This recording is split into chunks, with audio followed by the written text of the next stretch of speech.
Hi guys. അപ്പോൾ നമുക്ക് എൻ്റെ ഒരു നൈറ്റ് കെയർ റുട്ടീൻ കണ്ടാലോ. കാര്യമായിട്ടുള്ള നൈറ്റ് കെയർ ഒന്നുമല്ല, ബട്ട് കുഴപ്പമില്ലാത്തൊരു നൈറ്റ് കെയർ റുട്ടീൻ. ഞാൻ എന്ത് പരിപാടി സ്റ്റാർട്ട് ചെയ്യുന്നതിന് മുന്നേ ഡ്യൂട്ടി കഴിഞ്ഞ് വന്നാൽ ചെറിയൊരു പരിപാടി ചെയ്യും. കണ്ടോ, കാണുന്നുണ്ടെന്നാണ് വിചാരിക്കുന്നത്. Stress relief bath and body വൈസിൻ്റെതാണ്. ഇതങ്ങോട്ട് കത്തിച്ച് വെക്കും. അപ്പോൾ എന്താണെന്നറിയില്ല, പൈസ പോയിട്ടാണോ എന്നറിയില്ല, എന്നാലും ഇത് കത്തിച്ച് വെച്ചാൽ ഒരു പ്രത്യേക സുഖം. ഒരു എന്താ പറയുക, ഒരു വോം അല്ലെങ്കിൽ ഭയങ്കരമായിട്ടുള്ളൊരു ഒരു ഒരു സൂത്തിങ് ആയിട്ടുള്ളൊരു സ്മെല്ലാണ്. നമുക്കൊരു ഭയങ്കര ഫീൽ ഗുഡ് അടിക്കും. എനിക്ക് ഇങ്ങനത്തെ ഈ സ്മെൽസും ഭയങ്കര ഇഷ്ടമുള്ളൊരു സാധനം കേട്ടോ. കട്ടിപ്പായത്തെ പള്ളി. അപ്പോൾ ഇത് കുറച്ച് സമയം ഇങ്ങനെ കത്തിച്ച് വെക്കണം, എന്നിട്ടൊക്കെ എടുത്തുക ചെയ്യാം കേട്ടോ. അപ്പോൾ ഇത് ഞാൻ തൽക്കാലം ഇവിടെ എവിടെയെങ്കിലും ഒന്ന് വെക്കുന്നുണ്ട്. ഓക്കെ. പിന്നെ ഒരു പ്രത്യേകമായിട്ടുള്ളൊരു സൂത്തിങ് സ്മെല്ലാണ്. അപ്പോൾ എന്താ വെച്ചാൽ എല്ലാ ഇതും കഴിഞ്ഞ് വന്ന് കുളി കഴിയുമ്പോൾ നമുക്കൊരു ഭയങ്കര ഫ്രഷ് ഫീൽ അടിക്കും. അപ്പോൾ അതുപോലെ നിങ്ങൾക്ക് ഞാൻ വേറൊരു സാധനം അടുത്ത വീഡിയോയിൽ ഇൻട്രൊഡ്യൂസ് ചെയ്ത് തരാം. ഞാൻ കുളിക്കുമ്പോൾ പൊതുവേ ഒരു ബാത്ത് സോൾട്ട് യൂസ് ചെയ്യും. ഭയങ്കര അടിപൊളിയാണ്. യൂസ് ചെയ്യാത്തവരൊന്ന് യൂസ് ചെയ്ത് നമുക്ക് ബോഡി ഭയങ്കര ഒരു റിലാക്സ്ഡ് ആയ ഫീൽ കിട്ടും നമുക്കത് യൂസ് ചെയ്ത് കുളിക്കുമ്പോൾ. അത് ഞാൻ അടുത്ത വീഡിയോയിൽ കാണിച്ചു തരാം കേട്ടോ. അപ്പോൾ ഇപ്പം ഞാൻ ചെയ്യുന്ന സാധനങ്ങൾ എന്തൊക്കെയാണെന്ന് പറഞ്ഞാൽ, ഞാൻ ഒരുപാട് കാര്യങ്ങളൊന്നും ചെയ്യില്ല. ഞാൻ ഡബിൾ ക്ലെൻസ് ചെയ്യും. പക്ഷേ 2 പ്രാവശ്യം ഫേസ് വാഷ് ഇട്ട് മുഖം കഴുകും. അതാണ് മെയിനായിട്ട് ചെയ്യുന്നത്. കാരണം ഫുൾ ഡേർട്ടായിരിക്കും. ഹോസ്പിറ്റലിൽ ഒന്നാമത് പോയി വരുന്നതാണല്ലോ. അപ്പോൾ ഞാൻ സെറ്റാഫിലും സിമ്പിളിൻ്റെ ഫേസ് വാഷാണ് യൂസ് ചെയ്യുന്നത്. അത് ഞാൻ വാഷ്റൂമിൽ വെച്ചുകൊണ്ട് ഞാൻ തൽക്കാലം ഇതിപ്പോൾ ഷോക്കേസ് ചെയ്യുന്നില്ല. പിന്നെ ഞാനിപ്പോൾ ഇത് വലിയ കാര്യമായിട്ട് സ്കിൻ കെയർ റുട്ടീനൊക്കെ പറഞ്ഞെങ്കിലും നൈറ്റ് കെയർ ഒക്കെ പറഞ്ഞെങ്കിലും ഞാൻ എന്നും ഈ പരിപാടി ചെയ്യാറില്ല. വളരെ വിരളമായ ദിവസങ്ങളിൽ ടൈം കിട്ടുമ്പോൾ മാത്രമേ ഞാൻ ഈ പരിപാടി ചെയ്യാറുള്ളൂ. ഞാൻ നൈറ്റ് കിടക്കാൻ നേരത്ത് മിക്കപ്പോഴും ഒരു വൈറ്റമിൻ സി ഇടയ്ക്കൊക്കെ യൂസ് ചെയ്യാറുണ്ട്.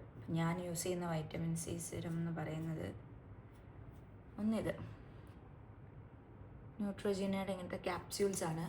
വൈറ്റമിൻ സി പെട്ടെന്ന് ഈ ഓക്സിഡൈസ് ആയിട്ട് പോകുമെന്ന് പറയുന്നേക്കാം.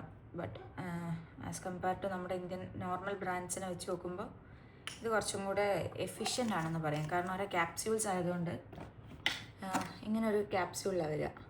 അപ്പോൾ നമ്മൾ എന്ത് ചെയ്യുക, ജസ്റ്റ് ഇതിങ്ങനെ ഇങ്ങനെ പൊട്ടിക്കാൻ പറ്റും. ഓക്കെ, ഇങ്ങനെ പൊട്ടിച്ച് കഴിഞ്ഞ് കഴിഞ്ഞാൽ നോർമലി ഇതിങ്ങനെ കയ്യിലേക്ക് വരും.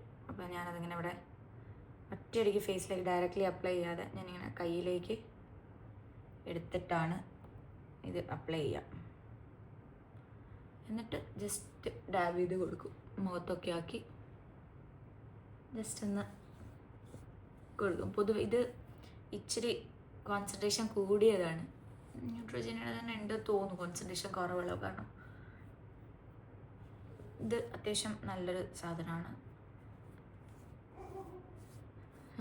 പൊതുവേ നിങ്ങൾ ബിഗിനേഴ്സൊക്കെ ആണെങ്കിൽ ഇത് അധികം കോൺസെൻട്രേറ്റഡ് ആയിട്ടുള്ളത് വാങ്ങാതെ ഏറ്റവും പെർസെൻറ്റേജ് കുറവുള്ളത് നോക്കി യൂസ് ചെയ്ത് തുടങ്ങിയാൽ കുറച്ച് കഴിയുമ്പോൾ നിങ്ങൾക്ക് ഇത് പിന്നെ കൂട്ടിക്കൊണ്ടുവരാം. ഞാൻ പൊതുവേ ഇതാണ് യൂസ് ചെയ്യുക. പിന്നെ ഞാനിത് യൂസ് ചെയ്ത് കഴിയുമ്പോൾ ഒരു കോട്ടൺ പാഡ് വെച്ചിട്ടേ ഇതിൻ്റെ ചില പോർഷൻസ്, അതായത് പിമ്പിൾ, ഇപ്പോൾ ഞാനങ്ങനെ അധികം ഓവർ കെയർ എടുത്തൊന്നും എല്ലാം നോക്കി ചെയ്യുന്നില്ല. അപ്പം ഞാൻ എന്ത് ചെയ്യുമെന്ന് വെച്ച് കഴിഞ്ഞാൽ ഓൾറെഡി മൊത്തത്തിൽ അപ്ലൈ ചെയ്തിട്ട് ഇങ്ങനെ കോട്ടൺ പാഡ് യൂസ് ചെയ്തിട്ട് ജസ്റ്റ് ചില ഭാഗങ്ങൾ മാത്രം തുടയ്ക്കും. എന്തിനാന്ന് വെച്ചാൽ എനിക്ക് ഓൾറെഡി ഇവിടെ 3 പിമ്പിൾസ് ഇല്ലേ, കാണുന്നുണ്ടെന്ന് വിചാരിക്കുന്നു. ആ 3 പിമ്പിൾസിന് ഡയറക്റ്റ്ലി അപ്ലൈ ചെയ്താൽ ഭയങ്കര ഒരു ഇച്ചിരി പെയിൻഫുള്ളാണ്. അപ്പോൾ ഞാനത് മാത്രം സെപ്പറേറ്റ് ആക്കിയിട്ട് വേറൊരു ക്രീം യൂസ് ചെയ്യും. അത് മാത്രം അവിടേക്ക് വേണ്ടിയിട്ട് അവിടെ അത് മാത്രം യൂസ് ചെയ്യുന്ന രീതിയിലൊരു ക്രീം ഇടും.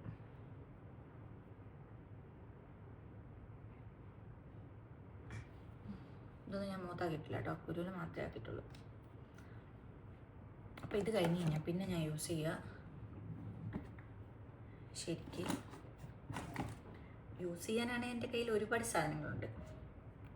ബട്ട് ജെന്യുവൻ ഓണസ്റ്റായിട്ടൊരു വീഡിയോ പറയുകയാണെങ്കിൽ ഞാനതൊന്നും യൂസ് ചെയ്യാറില്ല. യൂസ് ചെയ്യാനാണെങ്കിൽ എൻ്റെ കയ്യിൽ ഒരുപാട് പ്രൊഡക്ട്സ് ഉണ്ട്. ഐ മീൻ അൺഡ്രൈ പാച്ചസ്, അതിൻ്റെ കുറേ സാധനങ്ങൾ, പാച്ചസൊക്കെ ഒരുപാട്, അൺഡ്രൈ ക്രീംസും സാധനങ്ങളൊക്കെ ഒത്തിരി എൻ്റെ കയ്യിലുണ്ട്. ബട്ട് ഓണസ്റ്റ്ലി ഞാനതൊന്നും തൽക്കാലം യൂസ് ചെയ്യാറില്ല. അങ്ങനെ ഓവറായിട്ട് അങ്ങനെ തോന്നിയാൽ മാത്രമേ യൂസ് ചെയ്യാറുള്ളൂ. പിന്നെ ലാസ്റ്റ്ലി ഒരു ലിപ് ബാം യൂസ് ചെയ്യും. ഇത് ആക്ച്വലി പിൽഗ്രിമിൻ്റെ ഒരു ബബിൾഗം ലിപ് ബാമാണ്. ഇതിൻ്റെ സ്മെല്ല് ഭയങ്കര നൊസ്റ്റാൾജി അടുപ്പിക്കും. നമ്മുടെ പണ്ടത്തെ ബൂമറ മുട്ടായില്ലേ, ഒരു പണ്ടത്തെ ബബിൾഗം, അതിൻ്റെ ഒരു ടേസ്റ്റ് അല്ലെങ്കിൽ ഒരു സ്മെല്ല് തോന്നും നമുക്ക്. അതാണ്. അപ്പം അത് യൂസ് ചെയ്യും. ഇപ്പം പൊതുവായിട്ട് അത് കൺസിസ്റ്റൻ്റായിട്ട് ഇത് ഞാൻ യൂസ് ചെയ്യാറുണ്ട്. കാരണം ഡ്രൈ ആവുമോ എന്നുള്ളൊരിതുകൊണ്ട്. ഇത്രയേ ഉള്ളൂ എൻ്റെ നൈറ്റ് കെയർ റൂട്ടീൻ. അങ്ങനെ ഓവറായിട്ടുള്ള ഇതൊന്നുമില്ല. അപ്പോൾ ഓക്കെ, ബൈ ഗൈസ്. നമുക്ക് അടുത്ത വീഡിയോ ആയിട്ട് പിന്നെ കാണാം. Bye, good night.